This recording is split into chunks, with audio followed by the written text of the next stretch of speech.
রাত পোহালে দেশের অন্যতম এক গর্বের দিন ২৬শে জানুয়ারি প্রজাতন্ত্র দিবস। এবছর ৭৭তম প্রজাতন্ত্র দিবসে নেতাজির সহযোদ্ধা ১০১ বছরের যুবক লেফটেন্যান্ট আর মধুবান পিল্লাই রাষ্ট্রের বিশেষ আমন্ত্রণে দিল্লি যাচ্ছেন। তার আগে একান্তে মুখোমুখি হলেন ওঙ্কার বাংলার প্রতিনিধি মানস চৌধুরীর সাথে, ভাগ করে নিলেন নানান স্মৃতি। দেশ মাতৃকার মর্যাদা রক্ষায় যে সকল বীর যোদ্ধা এগিয়ে গিয়েছেন তাদের মধ্যে অন্যতম নেতাজি সুভাষচন্দ্র বসু। তার নিয়ম, নিষ্ঠা, ত্যাগ, অনুশাসন আমাদের আজও পথ দেখায়। আজও নেতাজিকে দেখলে, তার বলা বক্তব্য শুনে হৃদয়ে জাতীয়তাবোধ জাগে, রক্তে দেশপ্রেম অনুভূত হয়।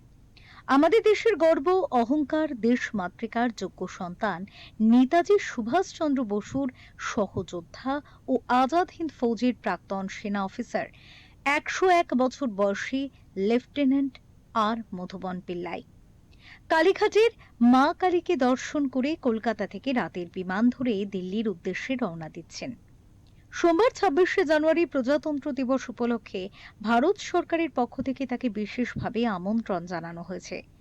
শতায়ু এই যোদ্ধার সাক্ষাৎকার নিতে এদিন উপস্থিত হয়েছিলেন আমাদের প্রতিনিধি। তার সাথে কথা বলতে গিয়ে উঠে আসে নেতাজি সুভাষচন্দ্রের কথা, তার বিচারধারা, ব্যক্তিত্ব সবটাই। নেতাজির কথা সে সময় যুবকদের মনে কিভাবে দাগ কাটত, ওঙ্কার বাংলাকে জানালেন লেফটেন্যান্ট আর মধুবন পিল্লাই। में सिटी हॉल में उनका त्रास में बैठा करके सोने इक्वलेंट बैठा नेताजी के हम लोग किया था। और नेताजी के क्या चाहते हैं वो तो बोला, आज़ादी तो मेरा खून का कुर्बानी मांगती है। इसके दरवाजे पर तो सब कुछ निछावर करे। नेताजी का है निछावर करना होगा, अपने दौलत, अपने अपने जान, अपने औलाद, अलरगज सब कुछ तुमने अब तक सब कुछ दिया, सोने चांदी के खजाने।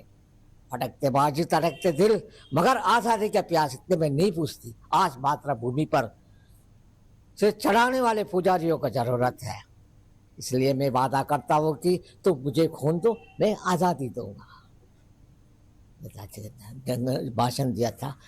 उस भाषण हम लोग कैसा सुना, पहले जमाना में रेडियो था ना, रेडियो में। इसके बाद सुन करके हम सब है दिल में खरोच बन गया हम लोग का। नेताजी के साथ जोड़ करके हम सब तो अंग्रेजी को इसी देश से भगाना। প্রজাতন্ত্র দিবসের সরকারি অনুষ্ঠানের অংশ হিসেবে ঐতিহাসিক লালকেল্লায় আয়োজিত বিশেষ অনুষ্ঠানে তিনি উপস্থিত থাকবেন। স্বাধীনতা সংগ্রামে তার অবদান এবং আজাদ হিন্দ ফৌজে তার ভূমিকার স্বীকৃতি স্বরূপ এর সম্মান জানানো হচ্ছে বলে জানা গিয়েছে। ১ শতাব্দীরও বেশি জীবনের অভিজ্ঞতা বহনকারী এই বীর সৈনিকের উপস্থিতি প্রজাতন্ত্র দিবসের অনুষ্ঠানে এক অনন্য গৌরব ও ইতিহাসের জীবন্ত সাক্ষী হয়ে থাকবে। মানস চৌধুরীর রিপোর্ট, ওঙ্কার বাংলা।